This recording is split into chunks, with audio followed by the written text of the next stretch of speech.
Saludamos al doctor Esteban Ron Castro. Él es constitucionalista, experto en Derecho Electoral y es decano de la Facultad de Jurisprudencia de la Universidad Internacional SEC de Ecuador. Doctor Ron, bienvenido. Quisiéramos, ante todo, enfocar con usted el valor de las elecciones primarias en Ecuador. Como siempre, buenas intenciones, pero inquietudes en cuanto a cómo se llevan a la práctica. Varios partidos y movimientos políticos lo hicieron ya en este feriado, hay otros que tienen programado y deberá terminarse este proceso hasta el 17 de este mes. A ver, hemos visto que este fin de semana se han desarrollado algunos procesos de democracia interna en las organizaciones políticas, principalmente en organizaciones políticas que más expectativa traen para las elecciones nacionales del próximo año. ¿Cuál es, digamos, en este caso, la constante dentro de estos procesos de democracia interna de lo visto este fin de semana? Es que básicamente es un cumplimiento del formalismo establecido dentro del Código de la Democracia, dentro igual del sistema de organizaciones políticas. ¿Sí? En este sentido, vimos que las convenciones realizadas este fin de semana fueron presenciales. Esto ya es un avance. Recordemos que muchas de las organizaciones políticas venían optando por un tema de convenciones virtuales, pero además hemos visto que no existe pues un proceso efectivo en cuanto a la selección de candidatos, sino que son candidatos previamente propuestos y con anuencias y acuerdos preestablecidos, que prácticamente... No hay democracia interna, en otras palabras. No hay un proceso de democracia interna, ni siquiera, Gustavo, y hemos visto este fin de semana, hay un proceso de postulación per se, para que se haga un escrutinio prima facie dentro de las organizaciones políticas, ¿sí? Vimos y estamos viendo dos binomios, y de hecho escuchaba en uno de los medios de comunicación que al menos en la Revolución Ciudadana, de los nombres que sonaron, algunos de ellos tienen impedimento de ejercicio de cargo público por deudas con el Estado, principalmente en el cumplimiento del régimen impositivo ecuatoriano. Entonces, como ves, en este sentido, el ejercicio inicial de democracia interna está prácticamente disminuido a un cumplimiento de un mero formalismo, que además viene guionado, que eso también es completamente antidemocrático, ¿no? Viene guionado, se sabe quiénes van a ser, vienen las negociaciones previas y el escrutinio inicial prácticamente está en soletas en el país, lo que luego obviamente tiene un trasfondo en cuanto a el ejercicio del cargo público, porque vienen los desconocimientos ulteriores de esta persona sí, esta persona no fue militante, sí fue militante, y viene también un proceso de selección sobre la base de, lamentablemente en nuestro país, familiaridad, compadrazgo y en este caso hasta lealtades hacia diferentes sujetos políticos que en su momento estuvieron en algún tipo de conflictividad en el Ecuador. Yo creo que ahora el Consejo Nacional Electoral no solamente ha excitado, incluso ha puesto como una condición a los partidos y movimientos políticos, por lo menos a los principales, que se acojan a un acompañamiento del CNE para realizar estos procesos. ¿En qué queda esto? ¿Cuál es el papel de la autoridad electoral? La autoridad electoral, en este caso, según el propio Código de la Democracia y el Reglamento para la Democracia Interna de las Organizaciones Políticas, establece más que atribuciones y funciones, ciertos regímenes de obligatoriedad en cuanto a la supervisión de estos procesos de democracia interna. Pero recordemos que en el país, Gustavo, hay tres tipos de ejercicios de democracia interna que están especificados en el Código de la Democracia.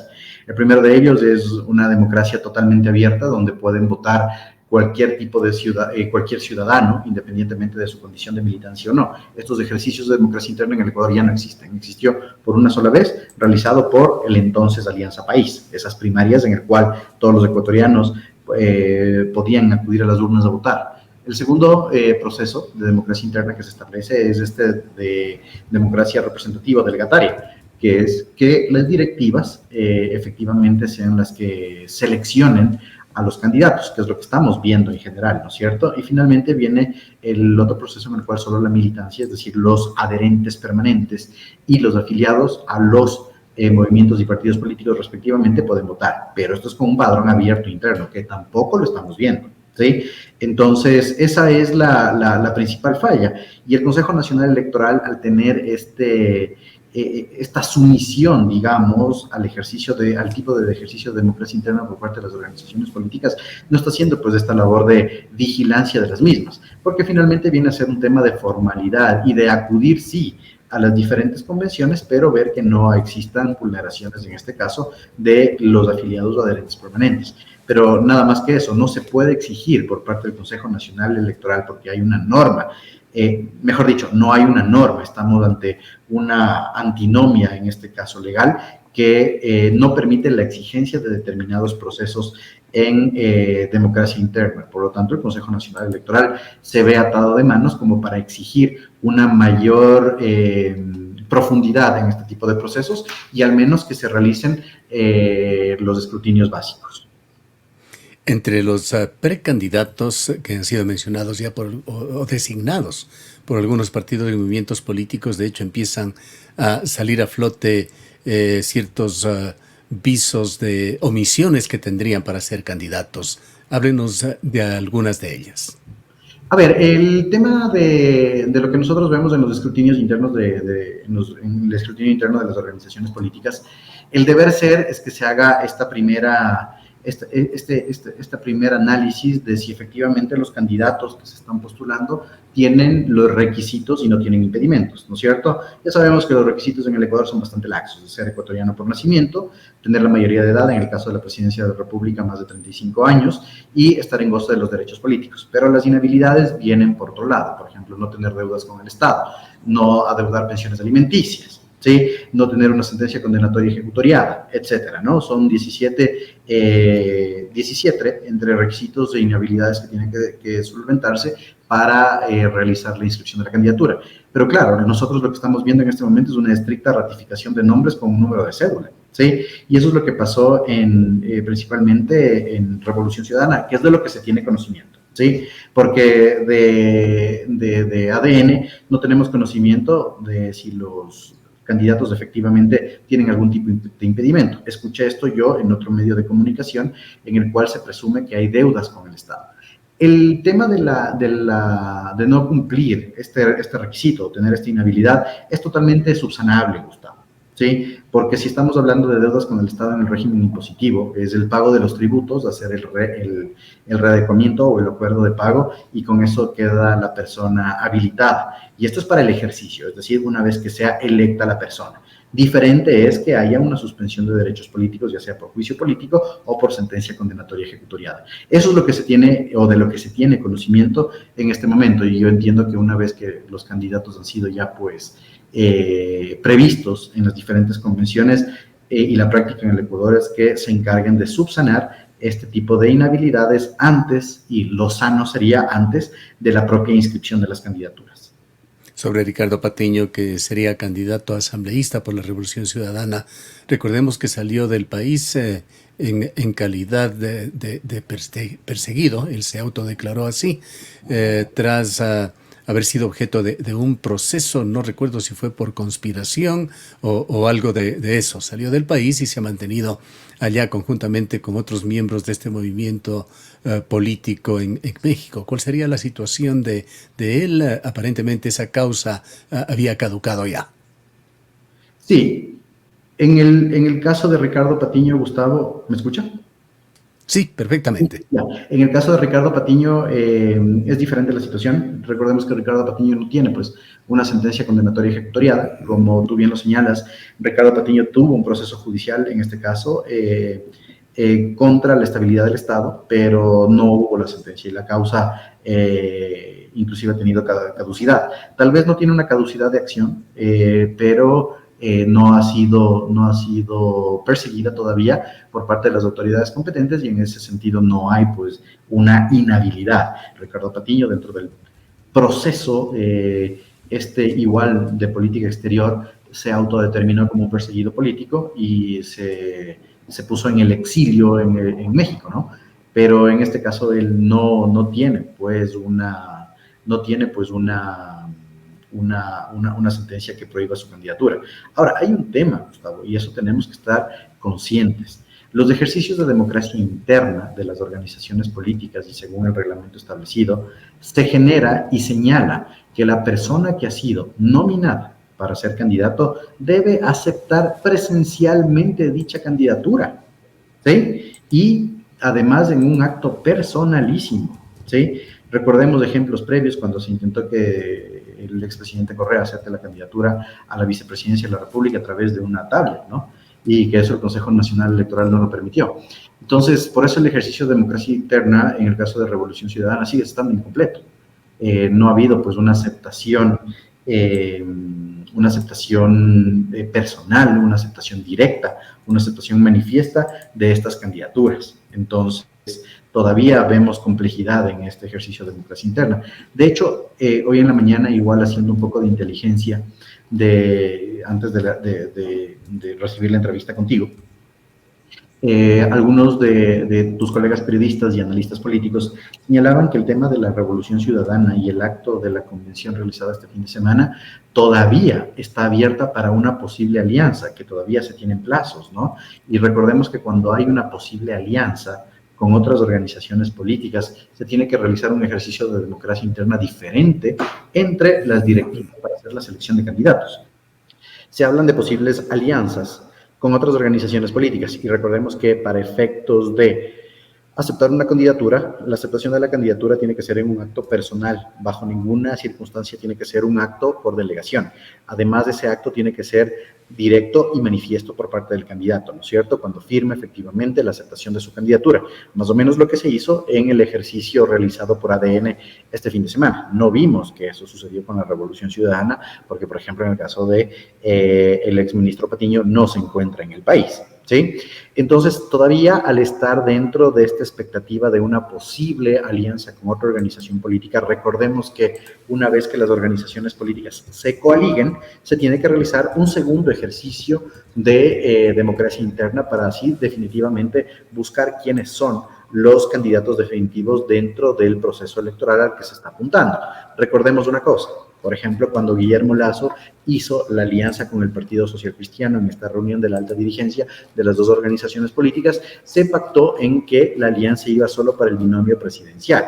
No hubo un cambio de candidatos, pero acá si hay un cambio de candidatos, se tiene que realizar un nuevo ejercicio de democracia interna. Y ahí sí viene el rol trascendental del Consejo Nacional Electoral en la verificación de que la aceptación de la candidatura se realice en un acto personal no delegado. Y así vimos que algunos partidos y movimientos, en este caso, un allegado a la Revolución Ciudadana, Centro Democrático de Jimmy Jairala, se abrió un periodo para este proceso entre el 10 y el 17 de agosto, justamente para negociar, para cabildear sobre estas candidaturas. Claro, y no solo en el caso de Centro Democrático, vemos que todavía otras organizaciones políticas todavía no han hecho el ejercicio de democracia interna. De hecho, en el propio comunicado de Pachacutic también se abre el mismo periodo, ¿no?, hasta el 17 de agosto para hacer una reafirmación de la posible candidatura. No sabemos si es que la Revolución Ciudadana vaya a ir en alianza con Pachacutic. Le veo bastante complicado, pero en política hemos visto tostar granizo, como dice el término, ¿no? También estamos expectantes del ejercicio de democracia interna y de la convención ya formal del Partido Social Cristiano. ¿Sí? El Partido Social Cristiano, si bien se especula sobre una candidatura del presidente de la Asamblea Nacional, tampoco hemos visto pues un pronunciamiento ya formal, ni siquiera de su dirigencia, menos, por ejemplo, en el caso del dirigente, del señor Serrano, menos aún de Jaime Nebot. Construye, si bien tiene ya su candidato con Henry Cucalón, tampoco vemos todavía un ejercicio de democracia interna. Entonces, lo que hemos visto este fin de semana es una expectativa en el caso de la Revolución Ciudadana, nada más que eso. ADN, en este caso, y hay que entender lo que está viviendo ADN, al ser un nuevo movimiento, además un movimiento monolítico, un movimiento que para ser un parangón, ¿sí?, con Creo funciona en virtud de una sola persona, que es Daniel Noboa, ¿no? Así como funcionaba Creo alrededor de Guillermo Lasso, vemos que ellos sí, al ser un movimiento monolítico, está cerrado. Es decir, ellos podrán ir con alianzas, pero vienen a hacer alianzas superficiales. No vienen a hacer alianzas en ejercicios de democracia interna o que cambien su forma de coaligación. Lo que sí estamos viendo en otros movimientos. Además, ADN, en este caso vimos que ya fue con una lista formal de candidatos al menos del binomio presidencial y se mencionaron a los 10 asambleístas, a los candidatos de la Asamblea Nacional, a los 10 candidatos, ¿no? Están algunas figuras del gabinete ministerial que son sonadas, que obviamente, y valga la circunstancia de la entrevista en su momento y antes de la inscripción de su candidatura, deben renunciar a su cargo público, ¿no? En el caso del ministro Olsen, del viceministro Torres, de la asesora Jacome, de la ministra Frischig, todos tienen que renunciar antes de la inscripción de candidatura por tener este impedimento mientras están en el ejercicio del cargo público. Pero vemos antes de tratar este tema justamente de la dualidad candidato-funcionario, empezando por el presidente de la República, hablemos del organismo arbitral, el Consejo Nacional Electoral, organismo tan denostado, con aparentes problemas de conflicto de intereses entre la presidenta del organismo y el presidente Noboa o el gobierno. ¿Cómo está este tema? Estaba previsto la elección, la renovación de vocales, pero aparentemente estas elecciones se realizarán con los mismos vocales. Sí, yo en este sentido, los mismos consejeros son los que realizarán estas elecciones. Y si tú te pones a ver, el Consejo Nacional Electoral en este momento no está teniendo pues un rol preponderante, ¿no? Ni siquiera están, la vocería del Consejo Nacional Electoral ha tenido un rol protagónico y esta siempre se activa cuando estamos en el proceso de las elecciones internas de las organizaciones políticas. De hecho, ahí es cuando empieza ya el rol trascendental del Consejo Nacional Electoral. Además del Consejo de Participación Ciudadana, Gustavo, que es el organismo que tiene que hacer la renovación total o parcial del Consejo Nacional Electoral, está en su propia lucha.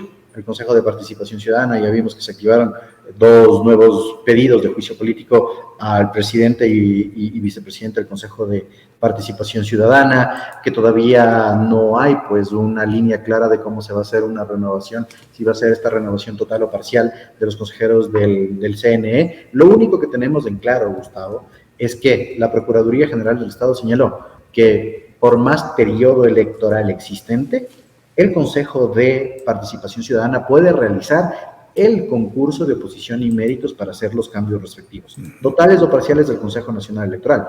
Lo que existe impedimento es el inicio de un juicio político en contra de los consejeros mientras están en periodo electoral. Pero esos son los paralelismos de la administración pública. Un proceso puede continuar independientemente de otro, ¿sí?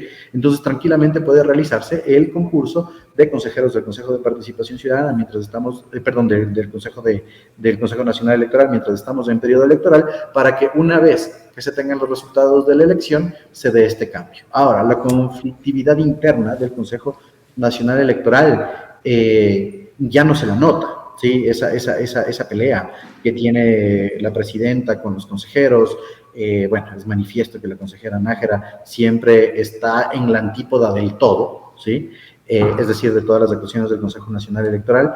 Eso es una constante, pero los consejeros del Consejo Nacional Electoral no han evidenciado por lo menos una discrepancia interna. La última discrepancia interna que hubo fue respecto de la votación cuando a ADN se le entregaba su personería jurídica, pero más allá de eso no ha habido otra discrepancia. Yo creo que los consejeros del CNE saben que es su último proceso electoral y que más bien van a estar en una estabilidad de cara a que las elecciones salgan bien y que no tengan problemas ulteriores de carácter legal o en este caso de control político por parte de la Contraloría o de la propia Asamblea Nacional. Concluyamos, doctor Ron, con el papel que tiene que jugar y que debería jugar este organismo, el CNE, en el control de la campaña electoral, campaña anticipada, esa dualidad a funcionario público, candidato y control de gasto. Las normas son claras, Gustavo. Las normas son claras en ese sentido respecto de la dualidad funcionario público versus candidato, ¿sí? A los servidores públicos que buscan una reelección dentro de la misma candidatura, es decir, del cargo que están ostentando, deben pedir una licencia sin remuneración desde el primer día de campaña. Eso es clarísimo, ¿sí? En el caso de Daniel Noboa no hay una solución efectiva respecto de la situación de la vicepresidenta Abad. Todavía se especula con muchísimos roles. La vicepresidenta Abad en este momento también tiene su propia lucha en el tema del desplazamiento hacia Turquía y las funciones y los roles que se tienen que dar, pero digamos que Daniel Noboa, y sin otros pronunciamientos intermedios de otros organismos del Estado, tiene que pedir licencia sin remuneración y hacer la sucesión vicepresidencial automática desde el inicio de campaña. Ahora, ¿qué pasa con los candidatos de ADN que son servidores públicos? Igual, la norma del Código de Democracia es tajante. Ellos deben renunciar a su cargo público antes de la inscripción de la candidatura, horas antes de la inscripción de la candidatura. Que será noviembre. Sí, perdón, Gustavo. Será en noviembre esto. Cuando sean La ya inscripción de en las forma candidaturas, decimos, efectiva y tras los procesos de apelación, cuando sean ya efectivamente candidatos. Ojo, la norma dice antes de la inscripción, es decir, del acto Ya. de ir al Consejo Nacional Electoral a inscribir la candidatura. ¿Sí? Es decir, un mes antes, estamos hablando de octubre. ¿Sí? En octubre Ya. sería que los servidores públicos, en este caso de libre nombramiento y remoción, y que están dentro del gabinete ministerial del presidente Noboa, deben presentar sus renuncias antes de que hagan ese acto formal.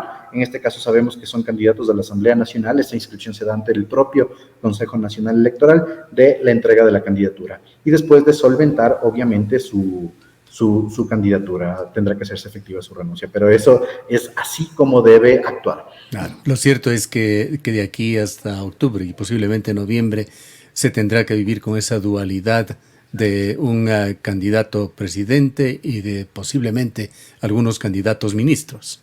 Así es, vamos a vivir esa dualidad, de hecho ya la estamos viviendo desde hace algún tiempo en la dualidad del presidente candidato, ¿no es cierto? Tenemos a un presidente que está ya y en este momento ya es candidato formalmente dentro de su organización política, todavía no dentro del sistema electoral, pues no está abierto la inscripción de candidaturas, pero vamos a tener algunos ministros que van a ser candidatos. Ahora bien, ¿Qué tan gravitante en su criterio podría ser esta inequidad con respecto a lo que pueden o no hacer otros candidatos, evidentemente sin acceso a fondos públicos?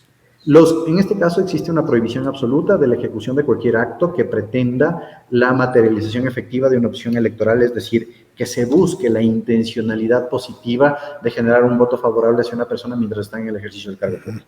Eso es clarísimo, ¿sí? Si es que las personas realizan cualquier tipo de acto, están dentro de lo que se denomina las infracciones electorales. ¿Y quién controla esa línea?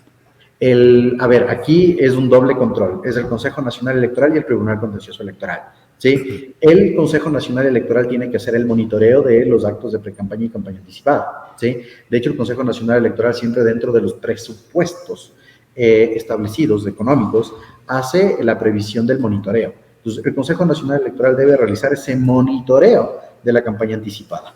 Una vez que se materialicen las candidaturas, ¿sí? Una vez que se materialicen las candidaturas y hay una resolución en firme de que tales y tales personas han sido y ya está en firme su candidatura, que no existen más recursos administrativos o jurisdiccionales, se tendría que hacer este cotejamiento de sí, perdón, en ese caso el ejemplo. Gustavo Cardoso realizó campaña electoral y ahora es candidato, debe el propio Consejo Nacional Electoral, sobre la base de su monitoreo, presentar la denuncia al Tribunal Contencioso Electoral.